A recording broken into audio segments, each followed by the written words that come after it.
Interim manager Ruud van Nistelrooy will be targeting a second win in as many matches when Manchester United welcome Chelsea to Old Trafford in the Premier League on Sunday afternoon. United made a flying start to the Dutchman's stint as caretaker manager on Wednesday night, beating Leicester City 5-2 in the fourth round of the Carabao Cup. The focus for Van Nistelrooy now switches back to the bread and butter of the league and attempting to transform United's fortunes. They head into this weekend's action sat 14th in the table. United have won just one of their last 5 league matches and are desperately in need of 3 points to start climbing the ladder. Chelsea, however, will pose a stern test, having won 4 of their last 6 league matches. Ahead of the visit of the Londoners, Van Nistelrooy is poised to pick from the same group of players who were involved against Leicester in midweek. With that said, here is all the very latest on the United injury front. United issued an update on Euro last month, confirming he had started training outside at Carrington. He has been unavailable since fracturing his metatarsal in the opening game of United's pre-season tour of the United States in July. United anticipated he would be sidelined for around 3 months after undergoing surgery at the start of August. He was walking without crutches as soon as early September and has been working hard in the gym at Carrington since. He will not be rushed, and his competitive debut for the club is not imminent. Possible return date: November. Maguire has been absent since being forced off against Aston Villa prior to the international break. He limped off the field, requiring support from members of the United medical team, and was replaced by Matthijs de Ligt just before half-time. Maguire posted on social media that he would be out for a few weeks, something former United boss Erik Ten Hag confirmed a few days later. He has missed the last 4 matches. Shaw has now gone 8 full months without playing for United. After originally being tipped to return after the first international break of the season in September, and then after the second last month, his absence is still ongoing. Speaking after the defeat to West Ham United last weekend, Ten Hag confirmed Shaw had suffered a setback and that his recovery is not going in the direction United would have hoped for. He said the process is not going as we expected. That's the truth. The setback, if you want to call it like this, we want also to do it very careful. When he is now dropping again, we want to be very careful. We know his past. We have to do this right, because we want him to be available, because he will have a big impact on our performances and also on our levels. We can't have him playing for some games and then drop out again. So, we will do it very carefully. Malacia has been training with the first team in recent weeks, offering encouragement that his return might not be all that far away. He last played for United on the final day of the 2022-23 Premier League season. In August, Ten Hag said the defender was moving in the right direction, suggesting he could be back at some point in October. He is not that far off, but he is now in a progress situation. At a relatively short notice, he can again return into team training and then into team performance in games. I think it would be possible to be available again in 2 months. October, of course, has now been and gone, and it remains to be seen when the left-back will be available for selection. Possible return date: unknown. Mainu suffered a muscle injury in the closing stages of United's 0-0 draw with Villa and has missed the last 4 matches. Ten Hag, speaking at his pre-Brentford press conference a fortnight ago, said he expected the academy graduate to be unavailable for a couple of weeks. It remains to be seen if he will be available for the visit of Chelsea. Possible return date: November 3rd, Chelsea. Eriksen was absent from the matchday squad against Leicester, watching the game from the director's box. He is understood have pulled out of the squad through injury, but details of it have so far been kept under wraps. Possible return date: unknown. Mount has missed the last 6 matches after being forced off with a head injury that required stitches against Tottenham Hotspur on September 29th. Ten Hag, speaking ahead of last week's 1-1 draw with Fenerbahce, said, "I think a bit longer to wait for Mount. That's what we expected. I think he will be back soon." Possible return date: unknown. Explaining why Jack Fletcher had been included in the squad for the win over Brentford almost a fortnight ago, Ten Hag revealed Collier was another midfielder who had been added to the injury list. However, he stopped short of offering any detail on the nature or extent of his injury. The Manchester Evening News now understands he will be unavailable for roughly a month. Possible return date, December. Manchester United-bound Ruben Amorim is betraying Sporting CP, according to the club's former vice president. The Red Devils are in advanced talks with Amorim after dismissing Erik Ten Hag on Monday and are hoping to unveil the 39-year-old before the end of the week after agreeing to pay his £8.3 million release clause. News of Amorim's impending departure hasn't gone down well in certain sporting circles, with star players Victor Gyökeres and Morten Hjulmand reportedly confronting the coach about it during a training session on Wednesday. Accusations of hypocrisy and betrayal have been levelled, particularly after several sporting stars were allegedly convinced to stay at the club over the summer after being assured Amorim would be staying too.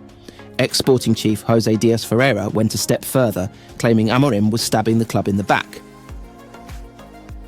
I have great admiration for Ruben Amorim, for everything he did for Sporting, but his departure leaves me disappointed, he told Portuguese outlet SIC Noticias. As a Sporting fan, I can truly say that it is a betrayal, because betrayal is not just stabbing someone in the back. Betrayal is not fulfilling promises, commitments or principles. The promise Ferreira is referring to is one Amorim reportedly made to the club in the summer about staying to fight for a second successive Primera Liga title, following interest from the likes of Liverpool and West Ham. Last season, Sporting clinched just their fourth domestic crown since 1982, and their second under Amorim. For decades, Sporting have struggled to step out of the humongous shadow cast by Portuguese powerhouses Porto and Benfica. Although they've won a handful of cups and league titles down the years, they've never managed to establish an era of dominance, as demonstrated by the fact that they haven't won back-to-back Primera Liga championships since the early 1950s. After starting the current campaign at a canter with 9 wins from 9 in the league, hopes are high that the Lisbon club can end their 70-year wait for successive titles. But it increasingly looks as if they'll have to do it without Amorim at the helm. Eduardo Barroso, former president of the Sporting General Assembly, said Amorim's departure is like an earthquake and that everyone at the club is devastated by his decision to leave. I agree with the disappointment and frustration. I also feel sad. 100% of Sporting fans are devastated, he said. Ruben Amorim was simply the best coach I have ever seen, and I've been a member of the club for 75 years. Barroso also warned that Amorim's exit could spark a crippling exodus. His departure from Sporting is like a huge earthquake, an earthquake. Earthquakes have consequences. The aftermath I fear most is that players could leave in January, he said. Several Sporting players have been on United's transfer watch list for months, and with Amorim on board, they'll have every chance to lure them to Old Trafford. But his sudden exit may end up burning a few bridges, potentially jeopardising United's transfer hopes. Diogo Dalot is a fan of probable new Manchester United manager Ruben Amorim, but has explained that the players remain in the dark over a possible appointment. With the 39-year-old's arrival set to come in November rather immediately, as had been initially hoped, United are in limbo. Ruud van Nistelrooy is in caretaker charge, doing a fine job so far too, as he oversaw their 5-2 Carabao Cup fourth-round win over Leicester City on Wednesday night. Dalot had a big role to play as he completed the full game in a strong X1 picked, providing the second goal of the night to Alejandro Garnacho with a pinpoint low cross from the right side. Dalot was soon involved as Leicester pegged one back before half-time to cut the deficit back to 2 goals after a ding-dong opening 45 minutes. The ball ricocheted off Dalot and into the path of Conor Coady, who scored the 5 goals in total, 2 from Bruno Fernandes and Casemiro, were as many as United had managed in the previous 5 domestic games combined. Their bounce under Van Nistelrooy, which was also demonstrated with the resounding atmosphere for the club legend, will be put to the test against Chelsea on Sunday afternoon. The Blues fell to a limp 2-0 defeat away to Newcastle in the League Cup, while United themselves were winning. A large portion of the team likely to feature at Old Trafford were rested though. Van Nistelrooy now appears all but certain to be in charge for the match after a delay in appointing a permanent replacement for Erik Ten Hag this week. That is still expected to be Amorim, and Dalot had some good words to say about Sporting CP's head coach. Obviously, he's a good manager, compatriot Dalot said, speaking after the win over Leicester. However, United's players are in the dark over what comes next. We don't know if he's coming. We see the rumours, like everybody see it.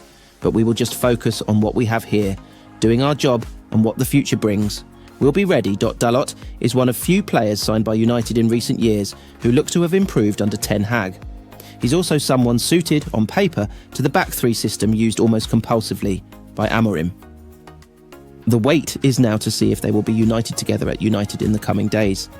Interim manager Ruud van Nistelrooy has said Manchester United's players were given some space to gather their thoughts following Erik Ten Hag's exit ahead of tonight's Carabao Cup clash with Leicester City at Old Trafford. Ten Hag was axed by United on Monday morning, less than 24 hours after watching his side lose 2-1 to West Ham United in controversial fashion at the London Stadium. Van Nistelrooy was placed in temporary charge and is tasked with trying to improve the mood at Old Trafford after a run of just one win in 8 matches. Van Nistelrooy, who is a huge fan favourite, returned to the club in the summer as part of the decision to shake up Ten Hag's coaching team. He is now focused on attempting to lead his team to the quarter-finals of the Carabao Cup. Speaking to MUTV pre-match, Van Nistelrooy said, "We had to deal with a day like yesterday and give the players some space to get their heads around things and their emotions. Then they needed to switch their mindsets to performing, and that is what we did today. We wanted to focus on seeing an energetic and attack-minded performance, having a lot of the ball, and attempting to give the crowd a great night." It has been a couple of days of mixed feelings, Van Nistelrooy added.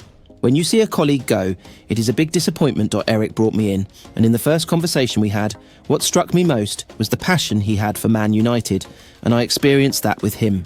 He was really fighting for this club, for the supporters, and that was what brought us together."